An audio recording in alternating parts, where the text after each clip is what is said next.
What is good, Tesla family? It's Ray J back with another video, and in this one I'm going to be talking about the one and only Tesla stock and what you should be looking out for the future. I'm also going to break down why tomorrow is going to be an absolutely massive day for Tesla and the overall market, because we have Jerome Powell himself speaking, and this will affect how Tesla moves going forward. I'm also going to break down what's going on with the news affecting the markets and also the news and technicals affecting Tesla. But before I say anything about all of this information, before I talk about Jerome Powell and how he may affect the markets, I do have to mention a couple of things before starting. Firstly, I'm not a financial planner. Make sure you take none of this as financial advice whatsoever. And also, if you guys can, please smash the like button if you want to see more videos like this. It not only benefits me, it benefits the entire Tesla community as a whole.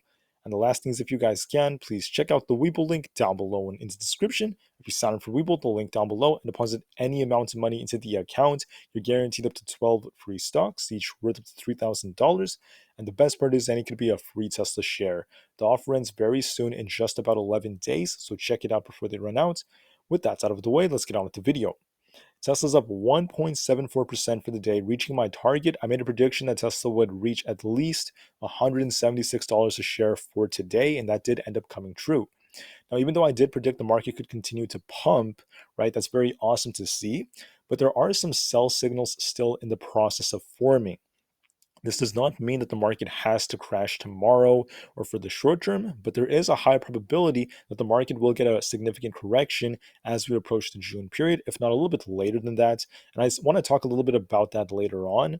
But for now, just for the short term, just for tomorrow specifically, okay, uh, it's all going to depend on Jerome Powell. He may cause the market to crash. He may cause the market to rally. If the market rallies off Powell, we're going to see SPY reach 425 to 426. If the market crashes off Jerome Powell, SPY is going to make its way down to about this 414.5 area where the 200 and the 50 EMA land. And then we could even drop lower depending on what he says. For Tesla, if Powell pumps the markets, okay, Tesla's going to make its way up to 178. If we break that, 180 is going to come, if not higher. Tesla has more room to pump if that's the case. But if Powell if he crashes the markets, if he says things the market doesn't like, Tesla's going to make its way all the way down to about 172, in my opinion, to retest the 50 EMA, and it could come all the way down to 170 if the market gets a rug pull. Okay, now I'm going to break down more specific details about Powell. And first, let's talk about tomorrow. For tomorrow, we have John Deere earnings alongside Foot Locker. These are going to be very important for Friday. But what's going to be more important is going to be the options chain and Jerome Powell nonetheless. For the options chain, we have this is about 1.2 million calls expiring tomorrow, alongside about 2.6 million puts expiring. Max Payne's at 407 with a 2.16 put to call ratio, and we're about 2.38% above Max Payne, so we're well above it. The question is, what's going to happen? Well, if Powell helps the markets hold up, this will give the market makers an extra amount of leverage to hold the markets up. This is important because if they hold the markets up, they could just either short squeeze the markets, just destroy shorts, or just keep it up to hurt shorts and stop them from getting a victory. This would benefit them more because so many people have puts and they do not want to pay out those premiums. However, there's also another, scenario. There's a possibility that Powell causes the market to get rug pulled.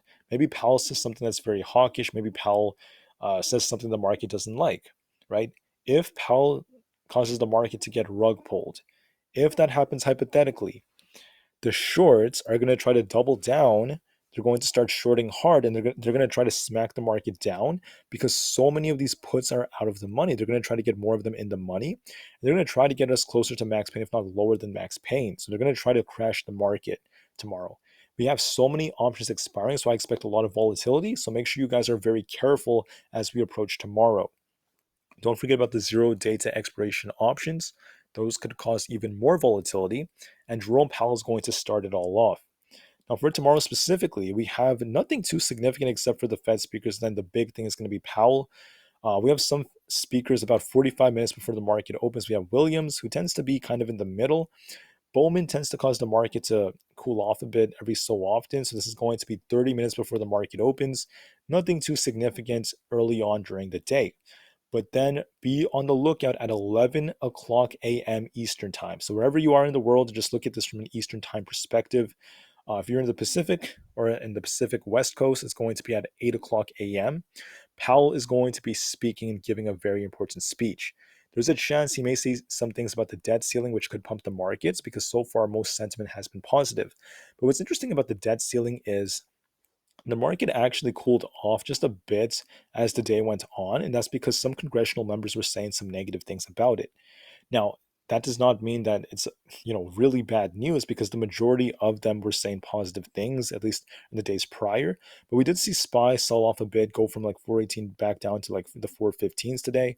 That's because some of the congressional members were saying that no progress has been made on the debt ceiling situation. No deal has been made, and there's no progress. It's just becoming more hard, and that caused the market to pull back a bit. But ultimately, the market got a bounce off the 5-minute 200 EMA, and the market continued to pump. If you include the extended hours. Now, don't forget though, the majority of congressional members and many other people have been saying more positive things, from Joe Biden to Mitch McConnell to Schumer, and the list goes on. Like even McCarthy, they've been saying that a deal should be closed by Sunday. The market has a high expectation for that now. If we get a deal that's closed by Sunday, the market could continue to pump. If we don't get the deal, the market could get a rug pull. So be very careful next week. I will talk more about that later on. What matters the most, though, is Jerome Powell. Now let's talk about Tesla just briefly. Tesla has 107 million in volume, well above average, which is a good sign. I'm sorry, well, it's below average, which is a decent sign. But what's good is we're holding up on low volume, right? The reason why it's a good sign is because Tesla is not as negatively affected by low volume compared to like other instances. And Tesla can still pump on low volume, which is signifying some short covering. So short covering is part of why Tesla is moving the way it is. Because when you look back at the chart on Tesla, you can notice that there were lots of trade imbalances. If you look at like bigger time frames, like the 30-minute or the 1 hour time frame, check this out. Basically, we had these moments where way back here, okay, Tesla was selling off pretty hard. And this led to these imbalances. There was one right here at this 176 area. That's why my target was at least 176 for today. And then we had them right here at this like 172. And there's another one down at 167. As a result of these imbalances, as you can see, there's like a white cough accumulation here. Even like you could argue there's an inverse head and shoulders that formed. Tesla formed this cup and handle. And Tesla came back to these levels because of the imbalance in the flow. So the net flow needs to be balanced. So the algorithms took over. The algos started buying Tesla up, and this helped Tesla pump. But now that Tesla pumped, it's at this major resistance. And this is very important because during these instances, right, when the Tesla stock was dropping like this, shorting was crazy. They shorted Tesla very hard. They smacked it down. They were shorting it. And a lot of these shorts started covering. That's why Tesla's able to pump on this low volume, which is a pretty good sign. If Tesla gets a big spike in volume tomorrow and the sentiment is more positive after Jerome Powell speaks, Tesla could run even harder. But if the opposite happens, this could work in the opposite for Tesla as well. This could work against Tesla too. So Jerome Powell is going to be the biggest factor. Looking at other factors for Tesla, let me just note that the price price ratio is starting to improve a bit. Tesla has some relative strength. It's very flat right now, which means Tesla's not like soaring very hard. It's not crashing either. It's just in the middle, performing relatively close to the markets. Wedbush is saying Tesla's going to outperform the markets. That's a good sign. And finally, Fridays tend to be green only about 49% of the time for Tesla. So it's not the best of days, but historically, it tends to be in the middle. We're green about 54% of the time in May. And then on top of that, Tesla tends to do very well during the 4th hour, the 5th hour, and the 6th hour. Those tend to be the strongest days from a seasonality basis. And finally, the short interest was very high on Tesla, right? Just a couple of days ago, we saw 31 million Tesla shares shorted. And then we saw this thing starting to drop. And that's because of lots of short covering over the last 2 days. This is why Tesla started pumping the way it has on the low volume. Now, finally, let me just talk about some headlines that came out. I mean, Tesla had the shareholder meeting, obviously, and then Elon Musk, there was some news about him, nothing too significant. And Tesla has predicted, or at least Elon Musk has predicted, that Tesla is going to have a chat GPT moment very, very soon. And this is going to help them with the fully autonomous technology, which is going to happen relatively soon, in his opinion, as well. I tend to disagree with him on that. I think it's going to take a lot longer than what he's expecting, but you never know. It's very good for Elon Musk to have high expectations and to have very set goals. So that is still great news for Tesla's fundamentals. Now, Tesla continues to dominate the industry with its brand loyalty. I do agree with that. Kevin O'Leary was talking about the Cybertruck. I think he said he doesn't really like the design, which is completely fine. But he said the brand loyalty of the company is going to help it big time moving forward. And he believes that the Cybertruck is still going to be a big hit. According to investing.com, many analysts are saying that the brand loyalty of Tesla is about 67%. That's 20% higher than the industry average of 46%. Tesla has a lot of loyalty, a lot of great customers that love the products. I consider this great news for them moving forward, especially as we're getting closer to the unveiling of new products and the Cybertruck deliveries releases. Now, as far as inventory levels go, we have some good news. The inventory levels of the Model 3 are starting to drop. We're starting to see more of them getting bought up. We are, excuse me, sorry guys, we are approaching Memorial Day, so it's a good sign that Teslas are getting bought up a little bit more. We used to see inventory levels around 835. Now they're currently at about, this is like in the, let me double check this. This is like around 700 flat. So inventory levels are dropping a bit for the Model 3. That's some good news, but the Model Y has better news. Remember, just a few weeks ago, inventories were around the 600s, just a few weeks ago around the 200s. Now they're currently around just over 100. So they are going down. We're seeing the Model Y continuing to being bought up. It's also getting bought up historically in Europe right now. It's very popular. I do see more growth for it moving forward, which is great news for Tesla. This is still very mixed for deliveries, but we will have to wait and see how the numbers look moving forward. Now let's talk about some charts. What am I seeing on Tesla? I have good news and bad news.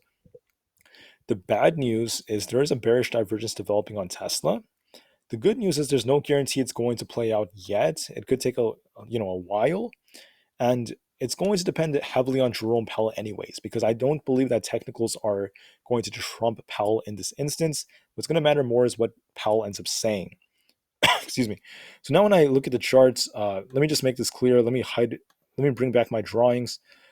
If Tesla's bullish, okay, if Powell pumps the markets, Tesla is going to fly to 180 and it could start to short squeeze even more, right? It doesn't need high volume right now. It's in a very strong phase. It has lots of relative strength. We're about to get a bullish crossover on the PPO. That's the more bullish case. The more bearish case is going to be Powell comes out and he just rug pulls the markets. We do have a bearish divergence on the MACD. We also have the same thing on the RSI. The RSI was at 77, now it's at like 68, despite the higher high Tesla made.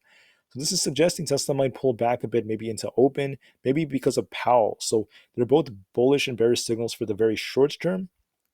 And this is all telling me that Tesla likely, I'm kind of in the middle. By the way, I don't know which way Tesla's going to go. It depends on Powell, but I do see a potential pullback either during the morning or during Powell's speech being very likely given this divergence. Now, on top of this, let me just add that we have the QQQ and SPY to talk about.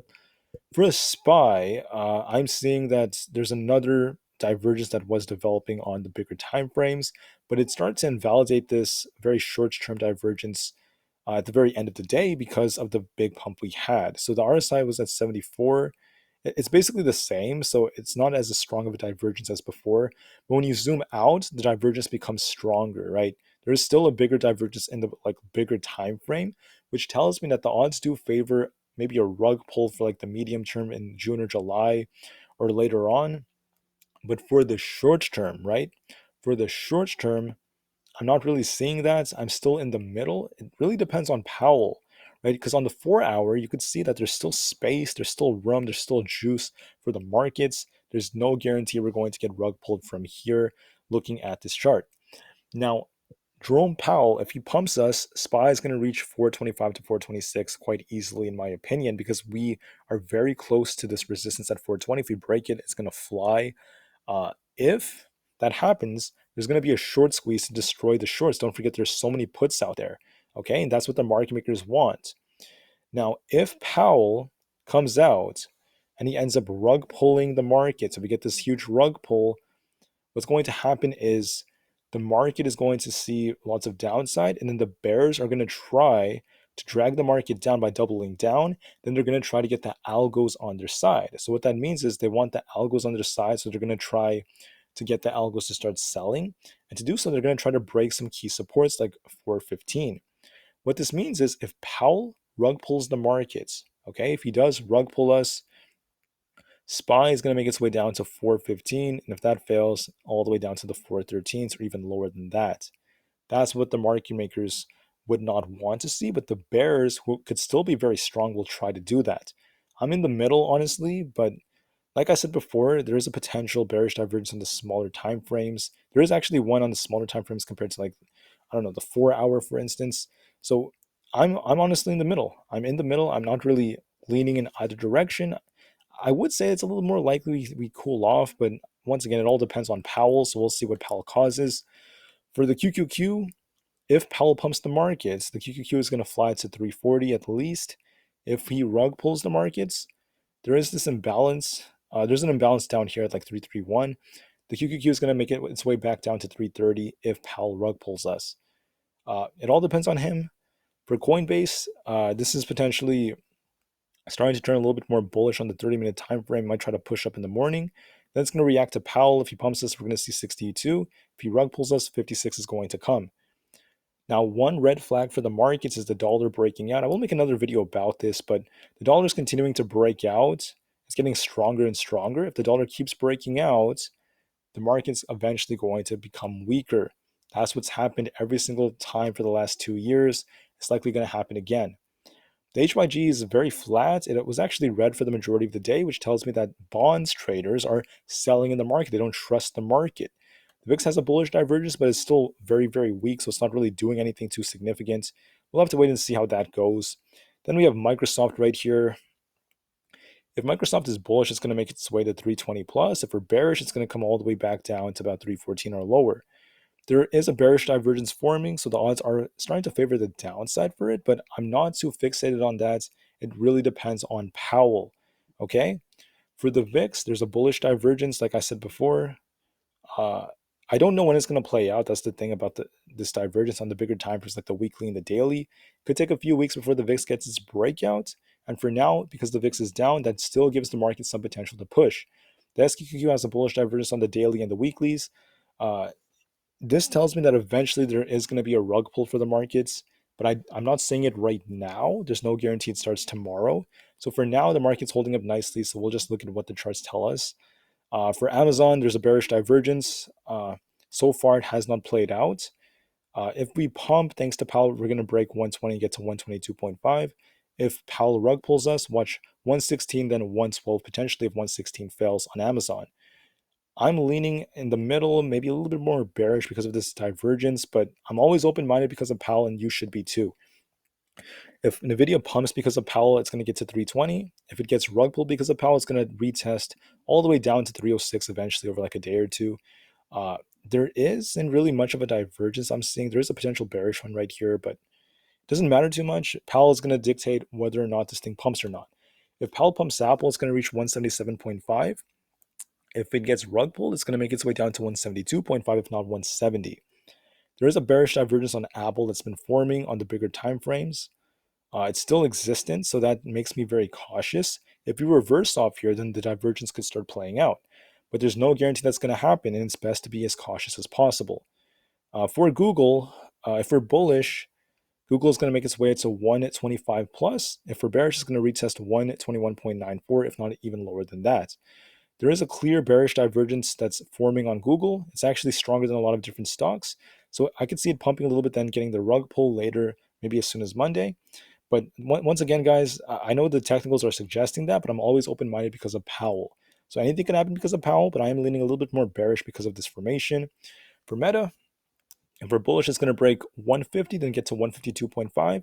If we're bearish, it's going to retest 243 and then 239.04. There's a bearish divergence forming on Meta, so it could get that rug pull because of Powell. But I'm always open-minded, depending on what he says. I don't know what he's going to say, so I'm always open-minded. Finally, did I skip over anything, by the way? Let me just double check.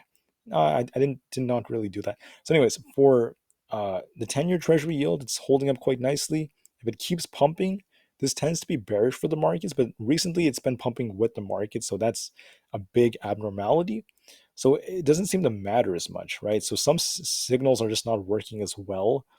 And then Netflix had a huge pump after the news that came out about their the ad subscribers.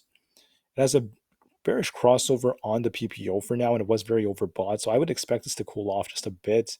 It could get back to the the 360s very, very soon, but it's going to react to Powell first before it continues to downtrend. Anyways, that's what I have for this video. So I'm really sorry. I'm not very confident about which way we're going to go. It all depends on what Powell says. He could be hawkish if he wants to. He could be dovish. It's his choice. It's also going to depend on who's like pulling the strings. But anyways, we have to be careful. We have to watch Powell at about 11 o'clock a.m. Eastern time. And until then, please remain strong. Tesla could squeeze very hard thanks to Powell tomorrow, or Tesla could get a rug pull. Just be cautious, watch the charts, and be very careful out there. Last but not least, don't forget about the merch I have. You can check it out around the comment section if you're interested in buying anything. I would be very appreciative of that. You can buy a hoodie or a tank top that says "To the Moon" or "Buy the Dip." And don't forget about the Weeble link. The offer ends very soon. Put in any amount of money and you're guaranteed up to 12 free stocks. Thank you. Tesla in the market to the moon as the long term is very bright. And peace out.